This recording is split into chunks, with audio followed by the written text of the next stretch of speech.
Hello everyone, this is Blue, and this is part 2 of my rant on ganks. This time I'm gonna talk more about builds in the specific context of ganks. Again, I'm gonna disclaimer again, I will not talk about depths ganks, because I simply don't depths gank, I avoid depths like the plague. But yeah, I hope you enjoy, and let's get into it. So, it's no secret that Deepwoken ganking is currently cooked. There is absolutely no argument that you can make that is going to change that, and in this video I will share my thoughts on why that is. But first of all, if you haven't already, I suggest watching my previous rant video, even though I don't explain myself too well, as I'm going to try to not repeat myself. So, if you've been in a gank recently, you will have noticed that there are basically two main types of builds floating around, and those two archetypes are, the first is mage-oriented builds, which are made to deal with large groups of people, either by not dying through healing or tankiness, or by dealing as much damage as possible in an AoE.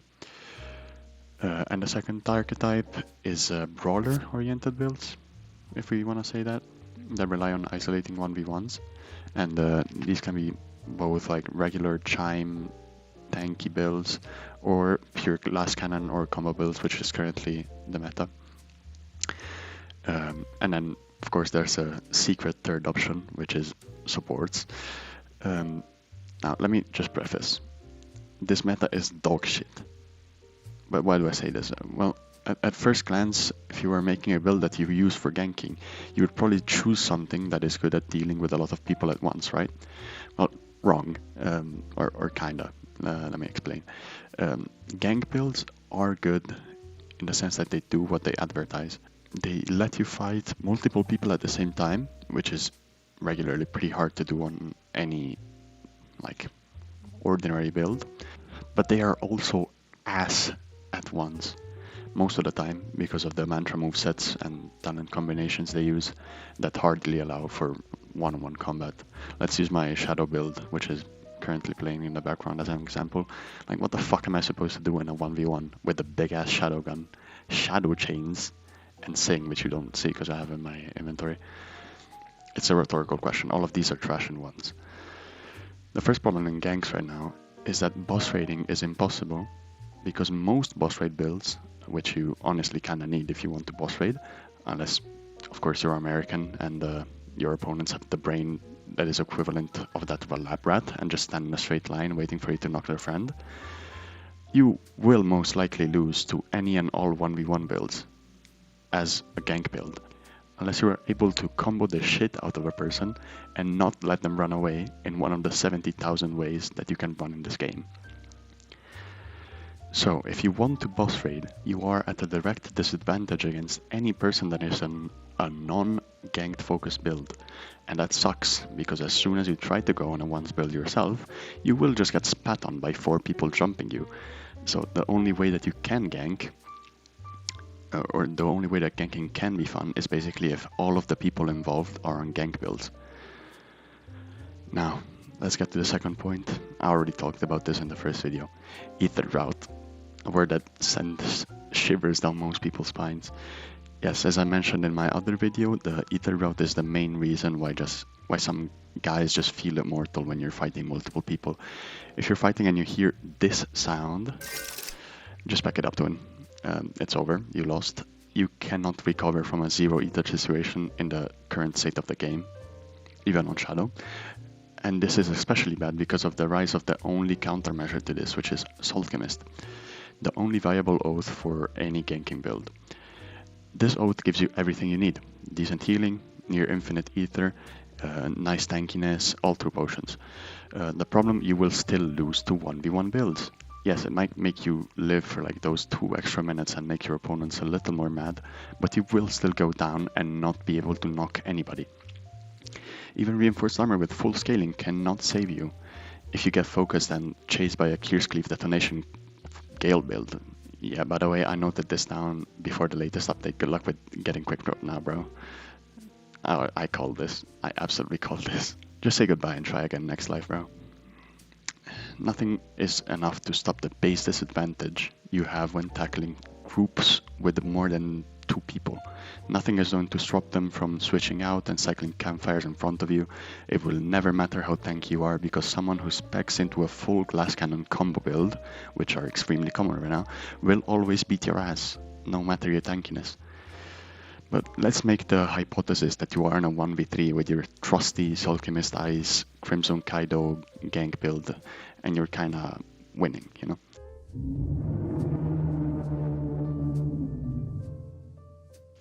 Support builds. Any gank's worst nightmare.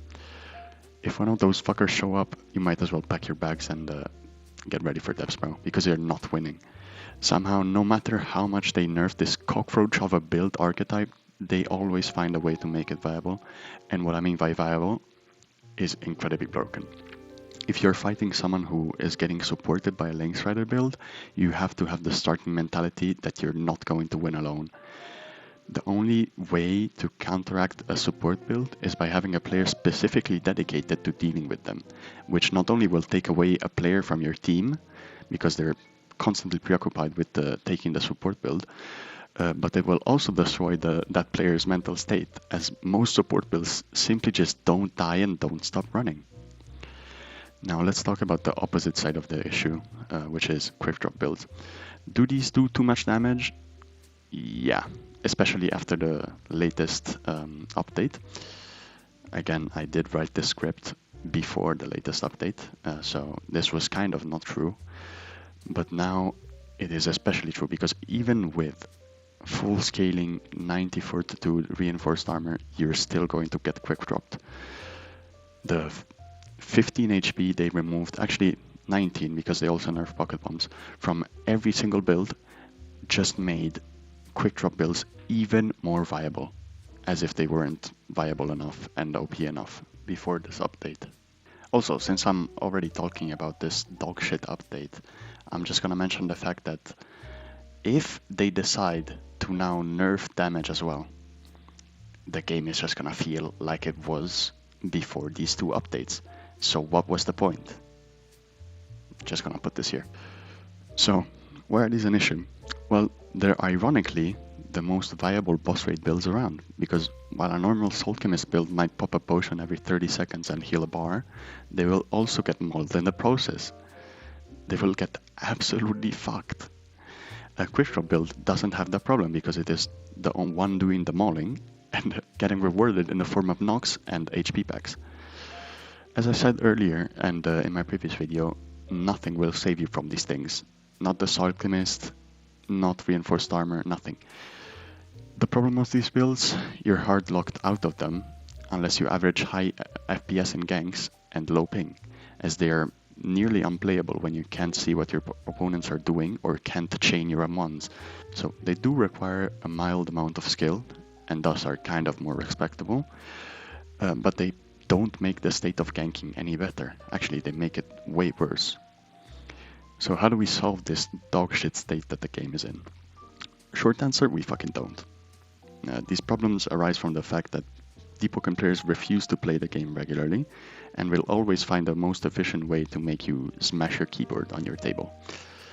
As I said in the last video, no matter how much you nerf something, there will always be some niche tech or synergy that will be exploited into oblivion.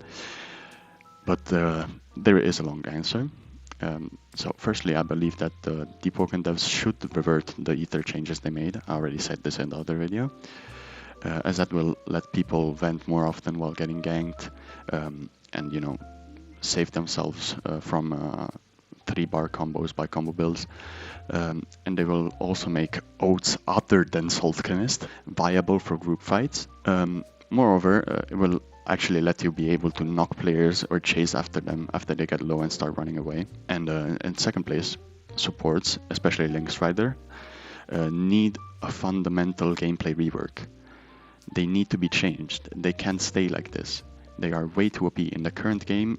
In the current way to play support, it is extremely boring, both for the user and for the person facing. If you're using it, you just run away and try to spam your Lynx Rider links and heal your teammates, while also getting probably chased by at least 1 or 2 people. And it is also extremely boring for the people chasing you, and trying to kill you because they cannot help their teammates because they're stuck on you, trying to kill you if you're support. On top of this, we need an instant response balance team that focuses on fixing random texts that pop up during a week and that currently go unnoticed or unchanged for days, bringing people to make builds that are absolutely broken and then no longer usable as soon as the gimmick they use is patched out of the game. I noted down as an example the last update's iceberg. It was uninterruptible and it healed like 12%. And then as soon as the update dropped, they dropped the chorus bell, and people just started making move stack 3-bar through combo builds that are just gonna be useless after the chorus bell gets nerfed. Now, this wouldn't solve everything, but it is definitely a start. Okay, yapping over. I didn't go for too long because I did have a script this time, and I hope you could understand what my points were. But yeah, I wrote the whole script for this because last time I just wasn't clear enough in my opinion. Anyways, I hope you enjoyed this video, and I wish you the best of days. I hope Deepwoken gets fixed somehow in the near future. Have a nice one.